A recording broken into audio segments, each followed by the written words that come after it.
Hey guys, welcome to Massive Iron Live. Saturday morning, March 9th. How's everybody this morning? I'm getting hairier, getting beardier, doing a 100-day challenge and growing my beard for the entire thing. And we're getting kind of fuzzy. If you saw the thumbnail, I got a new dog, Pongo, half bulldog, half pug. And see if YouTube lets anybody know I'm on this morning. I'll be on for about an hour, unless YouTube doesn't let anybody know I'm here. And in that case, won't be on at all. If you hear a dog roaming around, that's my new dog, Pongo. So, what's going on, guys? Saturday morning, Ohio, what's going on in the Roo? I'll be here for an hour. Please post up your questions. I'll take questions on anything, lifting, nutrition, and let's see, what's Pongo? Come here. Come here, Pongo. It's my new dog. I have a half bulldog, half pug, so Pongo's rolling around here somewhere.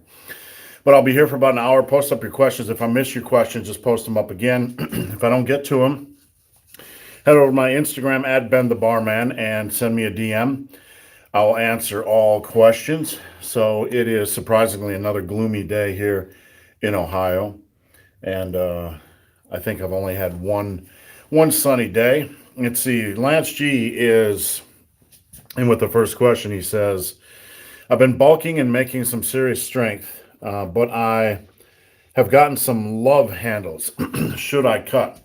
That's a hard thing to say, Lance, without looking at your picture. Without looking at a picture of your physique, you know, it's kind of a crapshoot. I don't know if you could tell me your height and weight, and age, that would kind of help a little bit, you know, to have a little bit more information. So a little bit of love. The problem is a little bit of love handles for some guys that are 140. You know, a guy that's 140, if he gets a little bit of love handle, he panics, when in reality, there's nothing to panic about. Or you could be a guy that's 260 pounds. So it really depends on where you're at. Morning, Mr. 420. Let's see if I can get my dog back in here. Come here, Pongo. Come here. We'll try to get her back in here. Joel Amara, been leg training for about 2 months. Lifts like squats, etc., going up, but legs aren't really getting bigger. Is this a case of adaptation before hypertrophy? Well, the first thing I would ask you, Joel, is are you measuring your legs? The second thing, if not, you need to, because if not, you're just guessing. The thing I run into a lot with folks is they're not actually taking measurements or being scientific. And they'll say, I'm not making progress. And I'll say, what was your leg size 2 months ago? What is your leg size now? And they don't have an answer. So first and foremost, you need to be measuring. Oh, we got a buddy here. You need to be measuring. Here we go. This is a Pongo right there. Half pug, half bulldog. My new little sweetie, we got her last night. She was a rescue dog. All right, so at that point, you know, if you are measuring, then you need to focus on the things you can control, which is a reasonable amount of volume and getting stronger over time. And you also want to make sure, let's see, I'm taking a look here, lifts like squats, etc.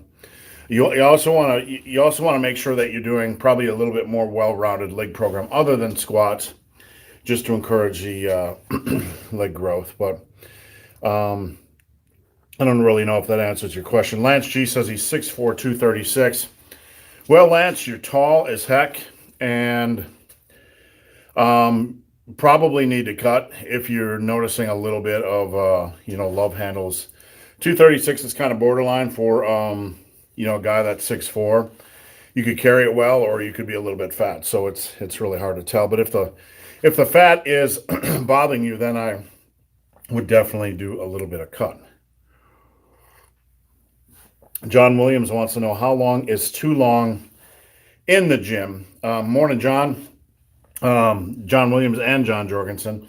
How long is too long in the gym? It's really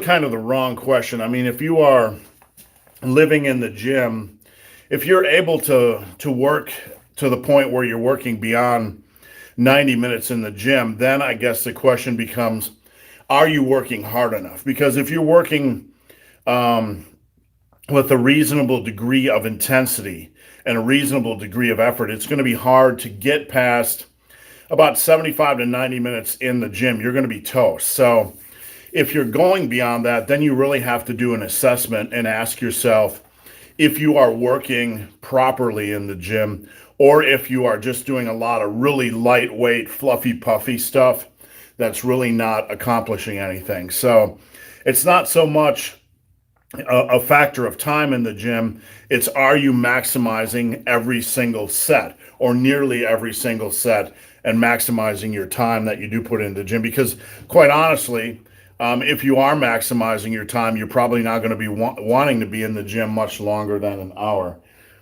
Just checking out my new dog and what kind of madness she's up to. Let's see, Chris. And you guys can feel free to ask follow-up questions, any of this, because, honestly, with this little box, it can be hard to, have all the information and know exactly what the best advice is to give anybody, especially when it comes to bulking and cutting and stuff like that. So you can always send a picture to my Instagram at Ben the Barman in the DM, and I'll take a look and give you a little bit better assessment. Let's see, Chris Collins, when you cut calories by 300 to 500 under maintenance, will you typically lose strength on your lifts? Chris, I made a video about this maybe about a month back, and here's the way it kind of works. If you have already built a substantial amount of strength and you go on a cut, you will probably lose some of that.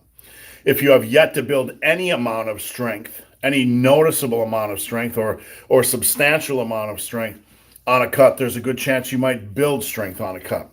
So it really, and what is a substantial amount of strength?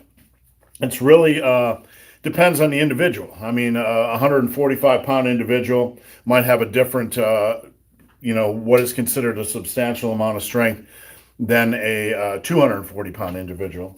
My dog's getting used to my gym over here. So let's see. Alexander, morning.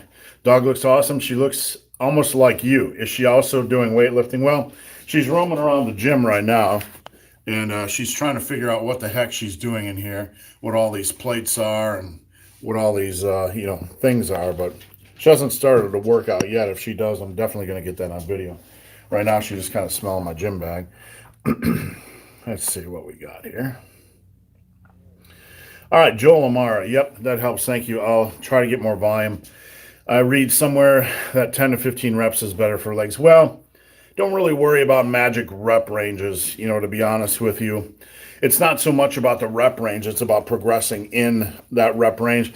A rep range of 8 to 12, 8 to 15 allows you to get in a reasonable amount of rep volume, over the course of 60 to 75 minutes in the gym. So that's one reason to work within that kind of a rep range, if that makes sense. Let's see, SG. Hurt my neck pretty bad, heavy shoulder pressing. Been out of the gym for 3 weeks. How long before I start losing gains?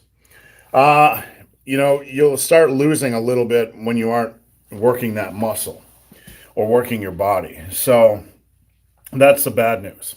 It just kind of slowly goes over time, and depending on how much you've added already, it could be, it could take months and months and months to lose a lot of muscle mass. I find that having a lot of muscle mass when I don't train for a while, and that happens very rarely, but I don't lose it all. I don't go back to being a skinny guy. But here's the good news.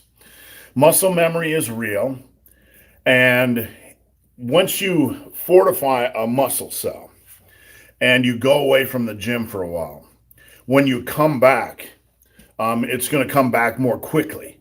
Not only because you fortify that cell, and that cell is fortified for life, but also because you know how to train properly. So don't really worry when you get injured about, you're not going to wake up and be like 10 pounds of muscle lighter after 3 weeks. It's very slow. The rate of decay is very slow. So don't panic. I would try to do something to challenge your body physically. I don't know what the extent of your neck exercise is, and I don't really need to know, but I would try to do something, push-ups or something, TRX rows, something you can challenge yourself with that doesn't involve resistance training, if you can. Michael Sadowski, I had shoulder bicep tear surgery 16 months ago and did my first pull-up this week. Congratulations. And was able to get 15, 12, 9. I'm 6 foot and weigh 225. I'm pretty happy about it. That's really good, especially it's just nice to see somebody come back from injury and get back into the gym and challenge themselves, because all too often something like that can just result in a life train wreck where people get off course, they start binge eating, they get fat and all that kind of stuff. So congrats on getting back in the gym. Chris has a question about powerlifting shoes. Thoughts on powerlifting shoes. Here is what I will say. There are a lot of quality shoes out there. At minimum, you want to have a flat-soled shoe like a Chuck, or if your budget doesn't allow for that, something that is kind of a rip-off. That should be your baseline. You should start with that for powerlifting, for squats and deadlifts. And somebody's really happy that my wife's here, me and the dog. And then from there, before you invest in a really expensive, Olympic type shoe or squatting shoe, you really need to try squatting with your heel elevated before you spend that kind of money. So that's my best advice. She was crying at the door. She was crying at the door. You can steal her if you want.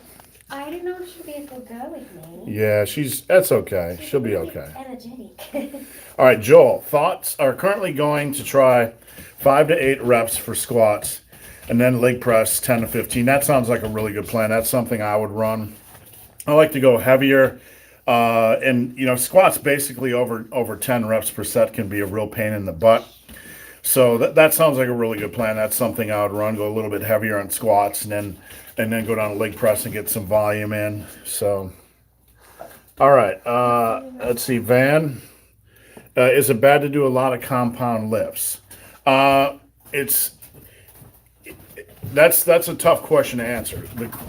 The number of lifts you do, it really depends on, how intense each lift is. You could go into the gym and do a lot of compound lifts, but not have a lot of intensity. Like you could be using a moderate weight or a light weight. You can go to the gym using moderate or light weight and really not work that hard. And you could use a lot of compound movements. Now, if you go into the gym and you're trying to progress on your compound movements every single week, then a couple of workouts is pretty good. 2 to 3 max a workout is good in those circumstances. Now, a beginner that doesn't have a lot of strength can use more compound movements because they're not strong yet, and it's not going to take a toll on them generally as much as it would for an intermediate lifter. But as you get to those intermediate stages of lifting and you're packing on strength a lot, if you're using a lot of compound lifts in your program, then you're probably going to tend to get to a point where you feel beat up. This is a pretty common occurrence for the late beginner to early intermediate lifter, that they get to a point where they're adding strength and adding strength and adding strength and things are going really well. And then they wake up one day and they feel kind of beat up. So it's a hard question to answer. As a beginner, you can use more compound movements in your program. Just be aware if you start to feel beat up, it's probably time to pare them back or rethink how your programming is set up. Let's see, Ben on Adventures. So my barbell training has been very sporadic. I usually train at home with dumbbells, bench, and a pull-up bar. My Olympic barbell set and rack are coming. Best way to cycle in barbell movements. What I used to do and what I enjoy doing and what I would encourage, morning broken bars, what I would encourage a lot of you to do, or at least try, is alternate between a barbell and a dumbbell movement each week. For example, for about 10 years, I would do this. I would start off one workout with a barbell bench press and then an incline dumbbell bench press. So I'd have a barbell and a dumbbell press. But the next week I would go to a dumbbell bench press and then a barbell incline bench press. So you don't have to do that. That's for guys with chest days, right? But if you're going to alternate in the home gym between, or if you're going to work in barbell movements at a home gym in your workouts, I would probably just do dumbbell 1 week, barbell 1 week, dumbbell 1 week, barbell 1 week on lifts like that. Obviously, on things like squats, you can't do that. Squats, you need to probably just start working on reps each day. Deadlifts, since you haven't done them for a while, you probably want to work on Romanian deadlifts for a while, or you could start doing dumbbell Romanian deadlifts right now to get your lower back strong and prepare you for deadlifts. And then you could work in barbell deadlifts every other week until you feel your lower back strength is up to par. Many ways to do it, but that's just one example. I'm not really sure if that helps a lot. Let's see. Otto Pitt, hey man, should teenagers, me, 17 years old, train differently than adults? Well, really, it's not so much a case of age as it is maturity. And by that, I mean maturity isn't a factor of age necessarily. You just have to make sure you're using the right approach and you're wise about things.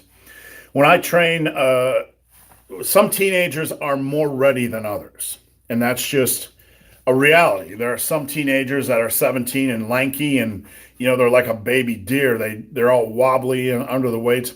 Just make sure you take some time, 3 to 4 months, with dumbbells and body weight work to kind of build up build up some base strength, kind of test yourself out, and then just go for it.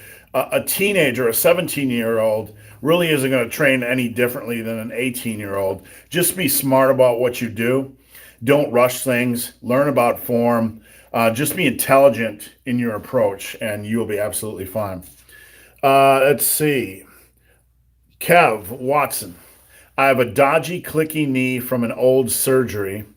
I'm 36 and want strength, but feel it's a matter of time before it goes squatting. Thoughts. I have a dodgy, clicky. I don't really. Here's the thing, Ken. I don't know what a dodgy knee means. It just sounds like you got some kind of an issue, and I don't know what that issue is. You want strength, but it's a matter of time before it goes. So here's what you probably need to do, probably a wiser way to approach things, is to build strength in reps. Do 3x10, 4x10 on squats with a moderate weight, and then just try to build up slowly. Take your time. Strength is built in the big lifts. It takes time. So just take your time, add 5 pounds to the movements. You certainly, don't need to rush. Listen to your body. And that's really all you can do. There's nothing magical I can tell you other than being smart and sane about what you do. If you have an issue or an injury, the worst thing you could probably do is try to train with too much intensity, meaning heavier low rep sets. Do rep volume. You're better off using 8 to 10 reps per set and getting strong in that range, if that makes sense. Let's see. Bucket. Can 3x5 build muscle, or is 5x5 the superior way? No, man, you are chasing the wrong. You're chasing the wrong thing. You're looking for magic sets and reps. 3x5 isn't that much different than 5x5. 5x5 has a little bit more volume. You're asking yourself the wrong questions, and I'm not saying that to be an ass. You're chasing the wrong thing. You need a reasonable. You can find this in my book, Massive Iron, at superlivingtoday.com, or link below in most of my videos. But you need a good selection of compound movements. You need patience. You need to get a lot stronger than you are now. You need a reasonable amount of volume, rep volume, and you need food to help you build muscle. There's no magic set or rep ranges. Asking if 3x5 is better than 5x5, that's like asking if 2 equivalent Camaros, one's red and one's blue, which one's faster. It's how you drive the sets and reps that matter, not the sets and reps. So just remember that. And check out my book, Massive Iron, for any of you that want to learn more about maximizing any program, because that's really what Massive Iron is about. It's about learning to maximize any program, because there is no magic. Ken says, I struggle to do more than 9 sets. Am I weak, or do I just need more fitness? Same thing. You need, I'll give somebody a program, and I'm just being honest here, Ken. I'll give somebody a program, and they'll be like, after 5 sets, I felt weak. And my response is, I don't care. You're weak because you're weak. That's why you're working out. I don't have endurance. I didn't have endurance to get through the workout. The problem isn't your endurance. The problem is you quit. Any adult, me, you, or whatever, can certainly go over to the next pair of dumbbells and do the next set, but they quit. And that is not physical strength, that's mental strength. And I'm just being honest to you and to anybody that's listening. When you do a program and you feel weak after 9 sets or 7 sets or whatever, your body is weak. Your body isn't conditioned. You need to continue to push your body. Your conditioning will improve, your endurance will improve, but also your mental strength will improve. And without mental strength, there is nothing in the gym. And this is the biggest thing I struggle with trying to coach people, is that, I felt tired after so-and-so, number of sets. And the next sets after that, I felt weaker. Like, who cares? Go do the damn work and make every set count. Go do the damn work and make every set count. Put everything you have, even if it's nothing, even if you have only that much left, go put that into the next set. Just do it. The challenging yourself by that extra inch or extra step each workout is going to help you build strength.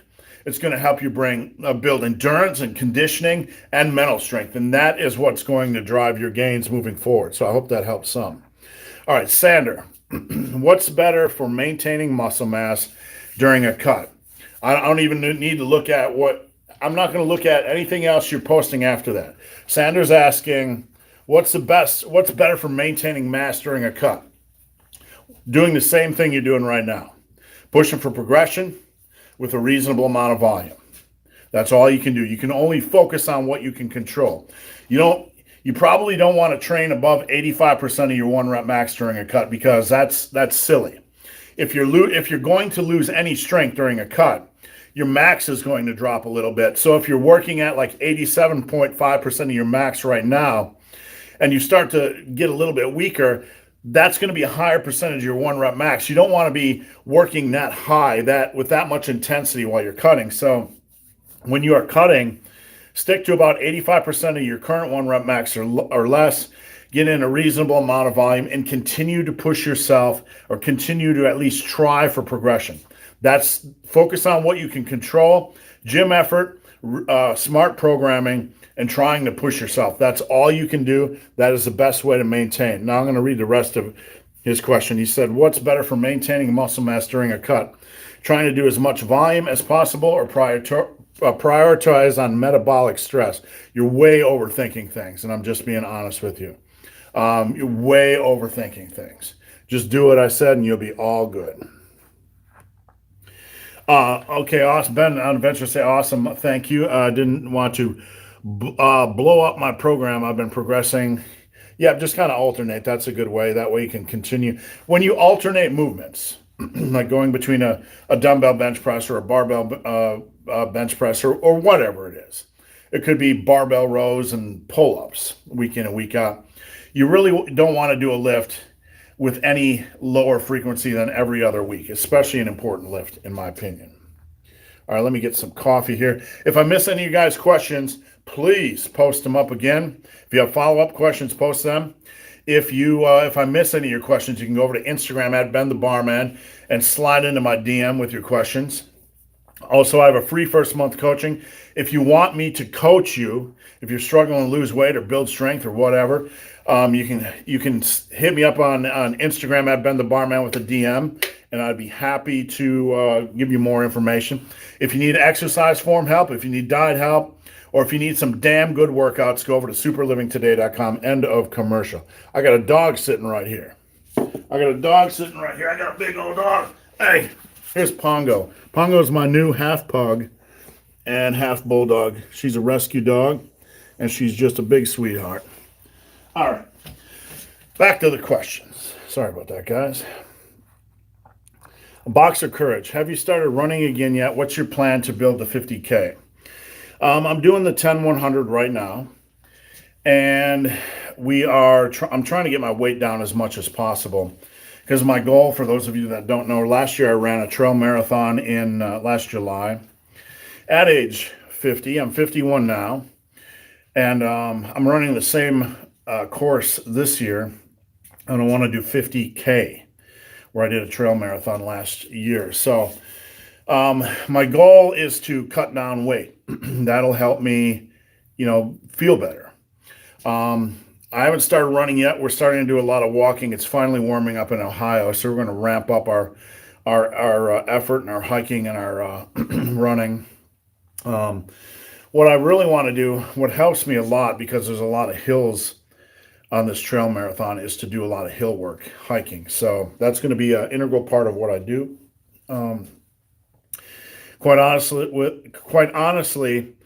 when you're doing a trail marathon, the amount of uphill work, you're really not running. Most of the runners aren't running because it's such a lot of uphill work. So I have to build up my conditioning to do that, and I have to build up my conditioning, to run 5 miles without stopping. And if I can get to that point, the combination of running and hiking, I'll be fine, and we'll see what happens. Let's see, Tunde. How to build strength, not size. How do, you know what? The only person that can build strength without size is like a noob that is getting neuromuscular adaptation. The small guys in powerlifting that are strong, they still have muscle. You can't be a flimsy, weak noodle and be strong. It doesn't work like that. Now, obviously, there are, we all have different amount of strength levels where we are at in life, naturally.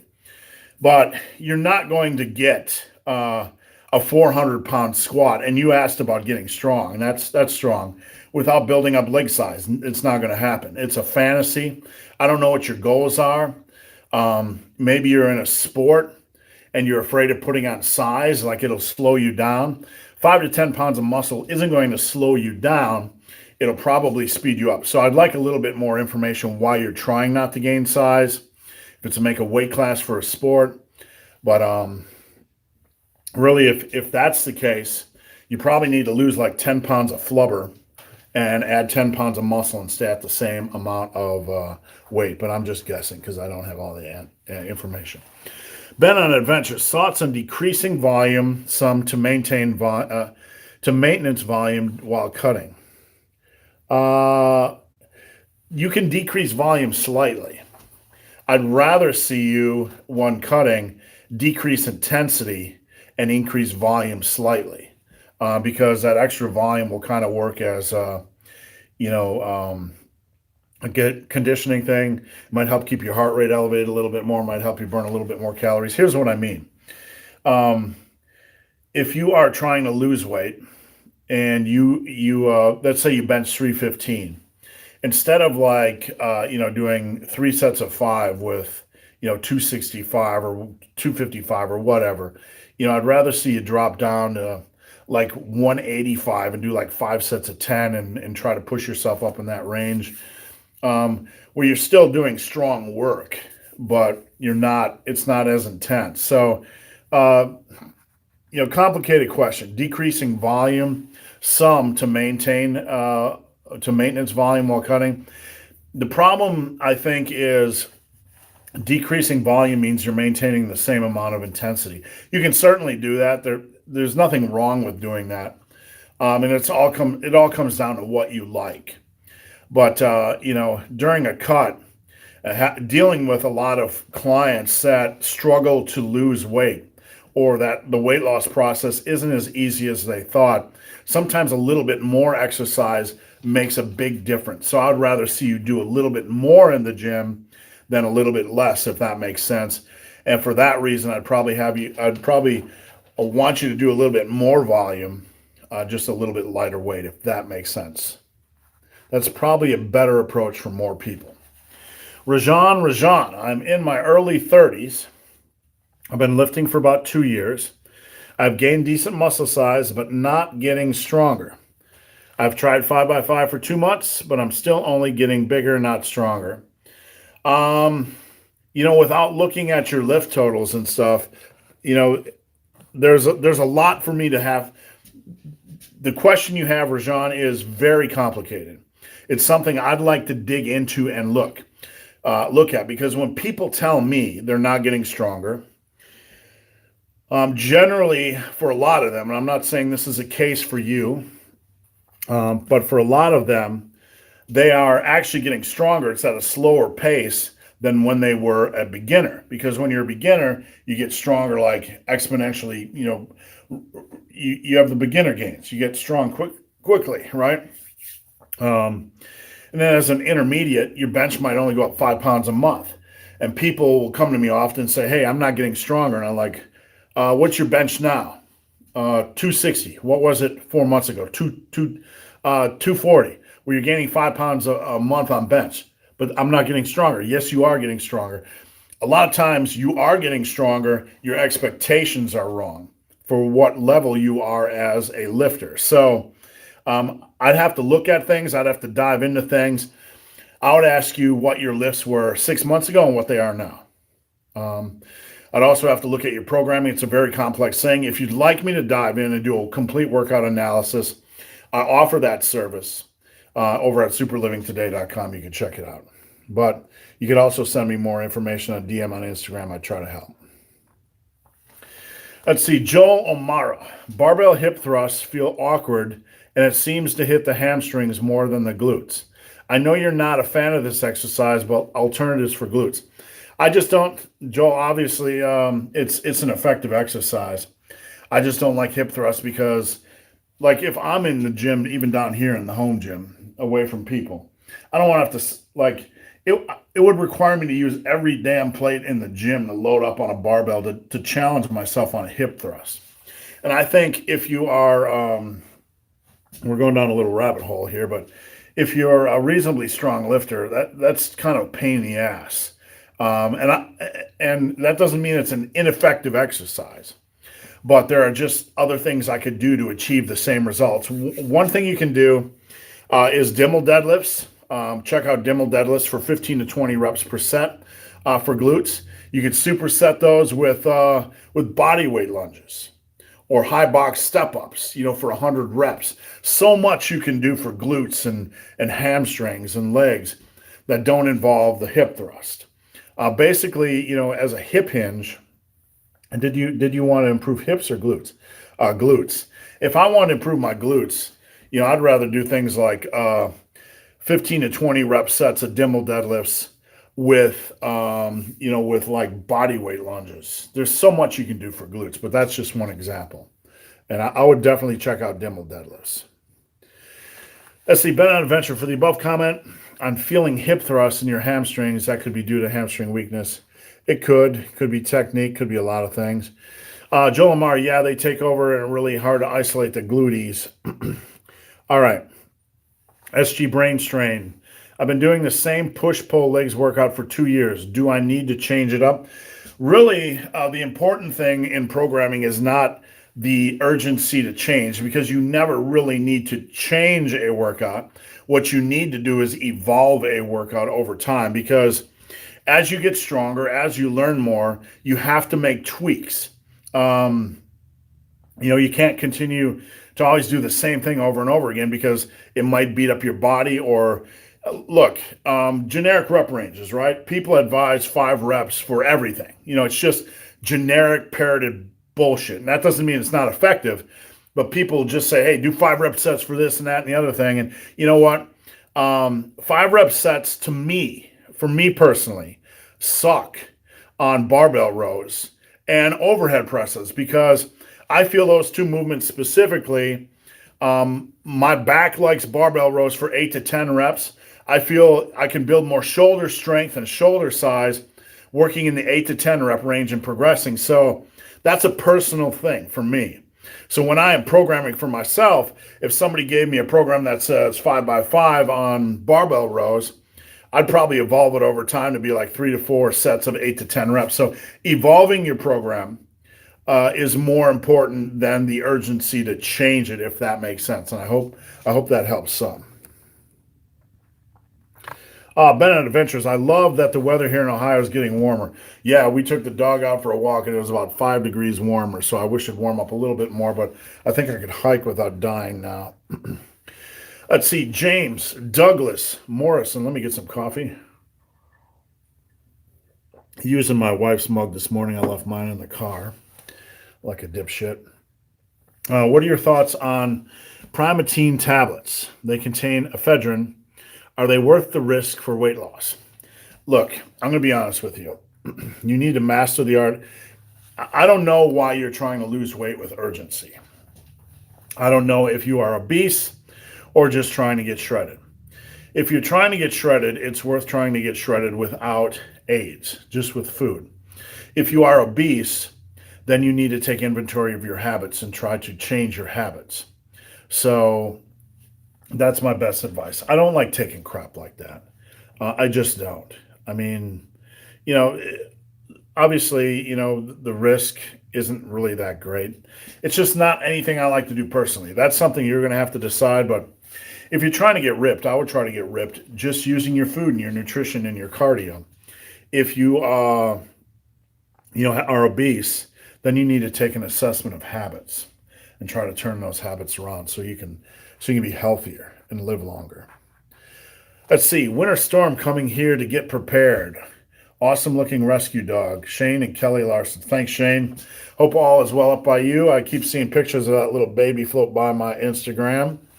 Mohammed. I'm a late novice and I like my current weight. Is it necessary for me to bulk to get bigger muscles because I want to maintain? Here's what I would say, Mohammed. If you like your current weight, focus on what you can control. Is it possible for you to, the question, to get bigger muscles? Here's the problem. You like your current weight, but you want to get bigger muscles. You like your current weight, but you want to get bigger muscles. If you add muscle size, you're going to add body weight. So therein lies the problem. The only way to get bigger and maintain your current weight is to add 5 pounds of muscle while reducing 5 pounds of fat. So add 5 pounds of muscle, right? Add 5 pounds of muscle, lose 5 pounds of fat. That's the only way you can accomplish that goal. And it really doesn't come down just to maintenance. It's not as simple as should I just train at maintenance level. You can eat at maintenance level and train for progression, but if you want to gain weight, you might gain 3 to 4 pounds of muscle mass. And maybe that's okay with you. Maybe you think that you have to gain 40 pounds during a bulk to gain muscle mass. Not at all. Not at all. Don't be aggressive on a bulk if you like your weight right now. Maybe eat at maintenance, a couple hundred calories above for 6 months, a year. If you gain 5 pounds of fat, who cares, right? It takes you like a couple weeks to knock that off. So I'm not sure if that helped. Videos for no reason, warm but wet in Niagara. Last year we went to Niagara in December, I believe, and it was cold as heck. It was freezing. I mean, it was so cold out. My hands are freezing inside of my gloves. Boxer, what's the most you've seen someone squat bench dead in a commercial gym other than yourself? On the platform, I've competed with some of the strongest men in the world. In the gym, I trained at Donnie Thompson's gym. Donnie used to be the strongest lifter in the world, a geared lifter. But man, I've trained with some strong people. I don't get into all the details about my personal life, but man, the people you see in videos, powerlifters, bodybuilders, freaks, I've seen a lot of these people in the gym and trained with a lot of them, to be honest with you. And I've seen tons and tons of strong stuff. Tons and tons of strong stuff in gyms. I've been benched with a bench press crew, one of the strongest over 50 benchers in the world.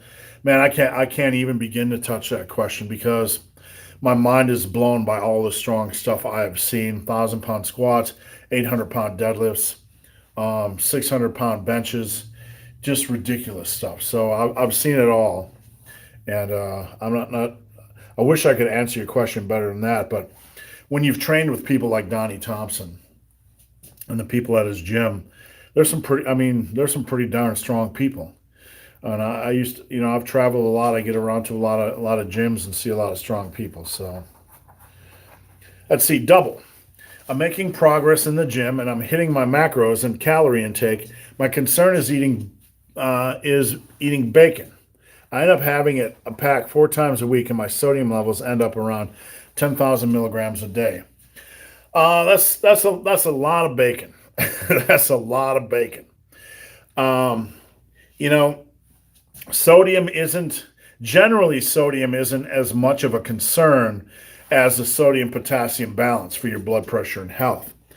With that said, you're eating a lot of sodium, and what's going to happen is that's going to get in your bloodstream. Your body's going to flood your bloodstream with water to compensate, to kind of water that down literally, and you're going to get things like high blood pressure and whatnot, and you have electrolyte imbalances. I don't know the physiological impact of supersaturation of salt, but man, anything in excess is excessive.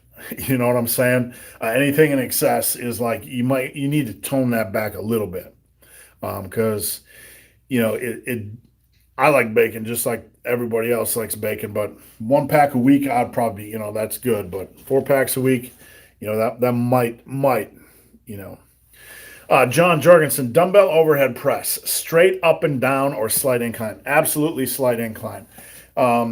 It's just too hard to do a dumbbell. Even when you're standing up, you tend to lean to kind of brace yourself and put yourself in a good leverage position. That's kind of just the path the body wants to take. So on an incline press, I like to lean back a little bit and have the weight right about here, as opposed to being right here, because your elbows are more under you when you lean back. You see your elbows, your wrists are about under your elbows. That's kind of where you want it. If you're straight up and down, you see your elbows have a tendency, it's harder to get your elbows under your wrists. It can just feel, it's more difficult. I mean, at the end of the day, that's kind of what you want, is wrists over elbows. You know what I'm saying? That's a good leverage position. That's easier on your shoulders. That doesn't cause any unusual rotation, on your pressure on your shoulders. Whereas straight up and down, for some of you smaller guys, it's probably a little bit easier. But for the big, hairy, ugly dude, it's harder to get my elbows under my wrists. But a little bit of an incline, absolutely. Some people are like, oh my God, I'm going to turn into a chest exercise. Not a little incline. You're all good. Let's see. Ben on adventures. I know a girl. Oh, he says he knows a girl. This is where all good stories start. I know a girl I graduated with back in high school. This sounds like a rock song. I know a girl I graduated with back in high school, and she's scamming so many people by selling magical BS detoxes. That will make you lose 15 to 20 pounds in 2 days. Oh my God. Let me guess. This girl from high school who's selling detox pills to lose 15 to 20 pounds, let me guess, she needs to lose weight herself. Just a guess, right?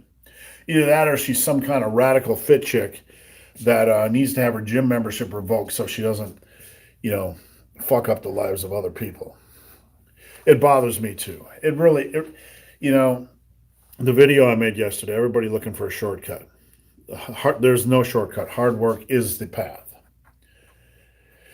Zombie Freak, have you ever trained somebody to squat that suffered from knee valgus or knock knees? I've trained a wide variety of people. I train the Special Olympians right now, and they don't squat, but they deadlift, and some of them have very specific issues with their body. So yes.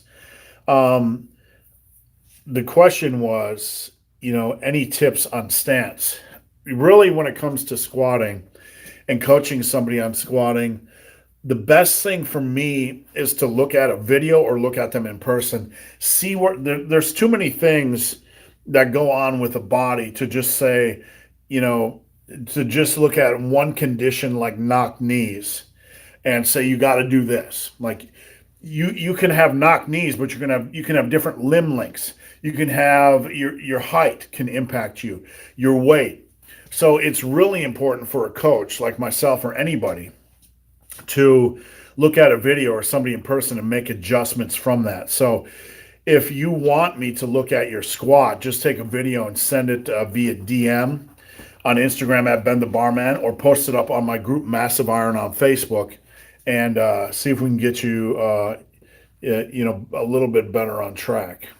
Raphael, thoughts on doing floor press instead of flat bench for shoulder health? The further back you take your elbows on any press, the more strain you generally put on your shoulders. The more you flare your elbow up, the more strain you generally place on your shoulders on a bench press. Now, a floor press is generally, you're not going to get the bar down to your chest, right? It's generally going to be more triceps focused. If you want shoulder health, you don't have to jump from a bench press to a thing like a floor press. You could do things like, this is a program that one of my friends is doing. You could take whatever you are on a bench, say 135, and do 5 sets of 10. And then move up to 130, 140 for 5 sets of 10. You don't have to go heavy. You can build strength in volume rep ranges, if that makes sense. So the best thing you can do to keep your shoulders healthy over time is learn form, work on form, not overwork the bench press. Don't go heavy all the time on bench press. And maybe just get stronger on volume, and don't do heavy work every single week. I'm not sure if that helped. Ben Adventures, I meal prep breakfast, lunch, and dinner for all next week. Time to dial in, get it, make it happen. The more you control in life and in fitness and in nutrition, the better it's going to be. Boxer, how do you get to numbers at like 800 squats and deadlifts, 500-pound benches? Either you are a freak, and I think the deadlift record of 700 stood for like 30 odd years, back in the natural era. You got to be a freak, or you got to put in a lot of work and take a lot of drugs. Let's see. That's probably going to trigger somebody. But, there are some guys, like I said, you got to be either a freak or you got to do something else, right? If you're not a freak, and I know some freaks out there that can do some crazy stuff. I've seen them. They're not taking a lot of drugs. They might not be taking any drugs. I've seen guys, bench a lot of weight naturally. So that's just established that. I don't think I've ever seen, I've seen a couple natural 800-pound squats, but there were some big beefy guys, you know what I'm saying? Like these big old country boys that could lift a tractor on their back. So, Harut, I've been waking up with tightness in hands and forearms. It's nerve related, not muscle. Any recommendations to alleviate this? If you are waking up with some type of nerve related issue in your hands and forearms, you probably need to see a doctor because something is going on there. Let's see. Made Vills. Push-pull legs versus fuel versus fat for the purpose of hitting each muscle group twice a week. Don't look for a magic program. That's my advice. Don't look for a magic program because there are no magic programs. The magic is inside of you. The magic is your heart, your drive, your mental strength, how you run that program. You can give 10 different guys a bicycle and tell them to get across country, and it doesn't matter the quality of the bike. The guy with the drive is going to make that bike go across country, in the best manner. So don't look for magic programs. Do the program you want and ride it hard. That's my best advice. Jacob, where do you train your clients at? Right here. I do online training as well. If you, most of my clients are online, monitor weight and exercise form via the worldwide interwebs. And if anybody's interested in being a client, just hit me up on Instagram at Ben the Barman. First month is free. Boxer, was it Hugh Cassidy that held that 30-year record? No, it wasn't Hugh. I forget. I mean, I've talked about this so much you think I would remember. But all right, guys, that is it for today. We're 50 minutes in. I'm going to head out. I got a client coming in 10 minutes. Just remember, I'm here every Saturday at 10 a.m. Please stop back. I appreciate it. If you need assistance or good programs, Head over to my website, superlivingtoday.com, superlivingtoday.com. Check out my book, Massive Iron, my Power Muscle Burn book. If you need a workout assessment, form assessment, or coaching, all of it is available there. If you just want a Massive Iron t-shirt, it's available there as well. If I missed your question or if you're late to the live, slide into my DM on Instagram at Ben the Barman. Send me a question. I'd be glad to help. All right, guys.